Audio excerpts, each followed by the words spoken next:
Hey guys, this is Irie Starcraft, and I'm back to cast another 2v2 match for you. This one will be on Monlyth Ridge, and it will be between Sorcery, the red Terran, and Legend, the blue Zerg. And their opponents will be haCkProTech, the purple Zerg, and haCkDeSaix, the teal Protoss. So haCkDeSaix actually was playing random in this series. I think he usually plays random on 2v2s with ProTech, where ProTech sticks with Zerg. And haCkDeSaix, also known or formerly known as Levels, in case you didn't know that. So that is the same player. And so everybody in these games, obviously top-notch StarCraft players. And I'll be honest with you guys, I actually was casting this game for a couple minutes, and I decided to go ahead and start over because I'm really having a hard time talking about this whole hacking thing. I feel like there's going to be like flame wars and crap started in the comment section and everything, and that's not what I'm going for, and that's not what I want. And I'm sure a lot of you probably thinking, Irie, what are you doing? How can you even cast a game that has Sorcery in it at this point, because he's admitted to hacking?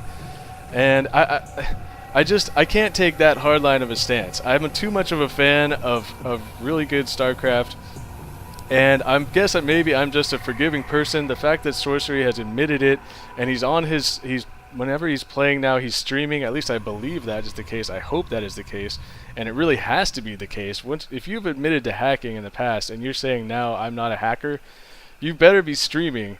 So at least so anyway, with all that being said, I don't want to rant too much about this whole hacking thing. I feel like it's going to take away from the gameplay, the commentary, and it's really throwing me off my style and everything. So I don't want to make this a whole philosophical series of games. I really want to look at the gameplay itself and see what's going on. So I'm going to stop talking about the hacking.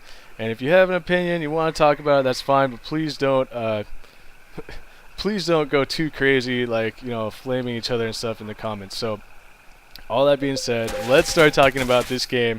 And Zerglings are going to meet in the middle of the map, and it looked like Legend for a minute there had a little bit of a better surround, and he did do a little bit more damage, you can see on the health bars, but the Zergling number remaining equal. haCkProTech trying to grab that last low hit point Zergling just to get a little bit of an edge, but it doesn't look like that's going to happen, as haCkDeSaix meanwhile has been scouting into Sorcery's base, seeing that he is going for that fast factory again, and most likely some Hellions, so ProTech is going to come up here and start poking away at that factory, and that's not going to do anything. But at the same time, haCkDeSaix has brought his Zealot all the way up here with his probe, and Sorcery is trying to, it looks like he was just trying to kill off the probe to make sure there was no proxy pylon that was going to go down in his base, and then pull the SCVs back to the middle line. And at the same time, Legend coming over here to reinforce. He's going to be able to kill the Zealot from haCkDeSaix, and another Zealot is up here now for haCkDeSaix.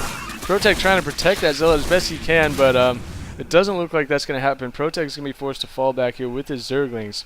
And the speed is about to finish for both Zerg players. So we'll see what happens now. The Zergling numbers are so even that I don't expect much of an attack, at least for a minute here, as both players trying to build up. Sorcery looks like he has one Hellion out, and he has two more on the way. More Hellions are going to continue to be pumped out here. And looks like haCkDeSaix does have one Stalker out, I think I saw. And yeah, two Stalkers, make it two Stalkers. So a bunch of Zerglings, two Stalkers versus a bunch of Zerglings and two Hellions. Pretty close matchup right there, you would think, but the Hellions being micro back pretty nicely there from Sorcery. Going to be able to take out all of ProTech's Zerglings there. And at the same time, haCkDeSaix chose to bring his Stalkers over to ProTech's ramp to make sure that the Hellions cannot fly in here and start harassing the drone line of ProTech. And now they are just going to sit here. I wonder what's going to happen, as haCkDeSaix throwing down some more gateways now, and make it 3 more gateways, so a little delayed on that 4 gate, just so that he could get out those early Stalkers to deal with the Hellions. And it looks like now Legend and Sorcery are poised to make this attack, and they're going to try and run right into ProTech's base. But look at the positioning right here from haCkDeSaix with these Stalkers in the front, but they are going to be scooting backwards a little bit. And now Sorcery's Hellions are doing so much damage to ProTech's Zerglings. So many Zerglings are dying from ProTech, and now there are 5 Hellions. I don't think a single Hellion did die in that engagement. Wow, ProTech and haCkDeSaix are going to leave the game just like that.